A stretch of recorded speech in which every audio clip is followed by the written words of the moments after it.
Hi, it's John, working on 4Clojure videos. This is 4Clojure problem 43 called Reverse Interleave, medium difficulty. And we're going to write a function which reverses the interleave process into X number of sequences. Alright, so we're going to interactively build up this function. That's kind of the nice thing about working in a REPL. So let's just paste in some test cases, and we'll say that we're going to run Ri is our function for reverse interleave. So let's copy and paste some test cases in here. Make sure that we are on the right track as we develop this. Alright, so here's some test cases that we can run.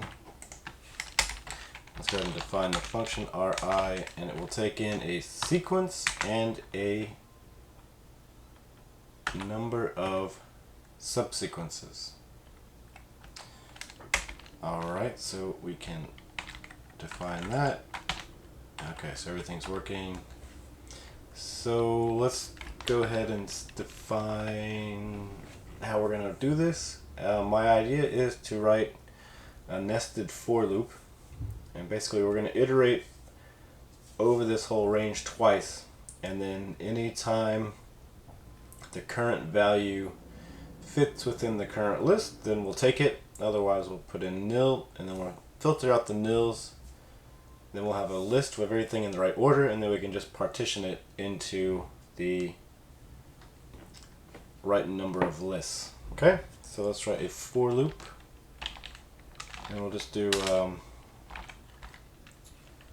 for I is in the range up through count of the sequence, and we'll do J is in the range of count of the sequence as well. Okay, so then just to test that out, we can do I and J, and then we'll see that we have all the pairs I and J, just like that. Okay, so let's add some logic here. What we want to do now is we want to decide whether to take things or not. So what we want to do is we want to say when equals to n, sorry, when equals to I, the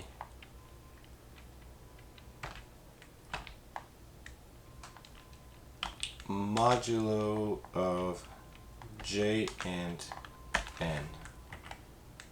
Okay, let's look at that. What I said here is what we want to do is if this number is divided evenly by n, then we want to, or if the remainder is equal to I, so the first time I is 0, if it divides even, then we'll take it.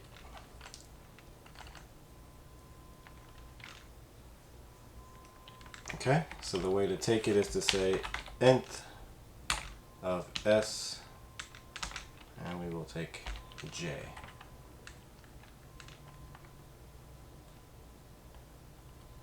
So that way we walk through the whole list, and we say, okay, we're going to take everything where the remainder is equal to I, and then we'll walk it again where the remainder is equal to I plus 1, all the way through, and then we'll just take those values where that matches up. Alright, so let's evaluate that. And here we see we have 1, 3, 5, 2, 4, 6, and a bunch of nils that we don't care about. So here we see 1, 3, 5, 2, 4, 6, so that looks good. Let's try the next one. 0, 3, 6, 1, 4, 7, 2, 5, 8, a bunch of nil. And finally 0, 5, 1,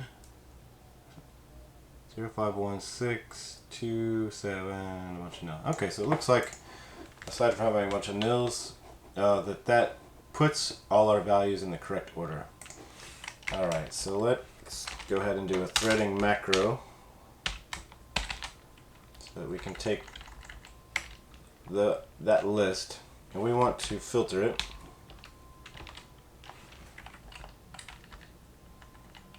Let's see, make sure we have that right. Okay. Alright, we want to filter our list, and our filter function will be that we want not nil.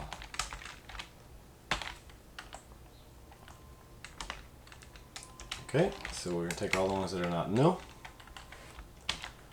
Test that out.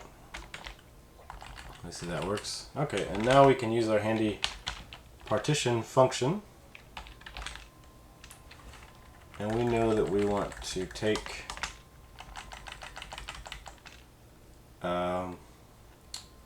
we want to take it in groups. So we'll do a partition all, but then we need to calculate the size of our partition, and that'll just be the division of count S and N, I believe. Let's try that.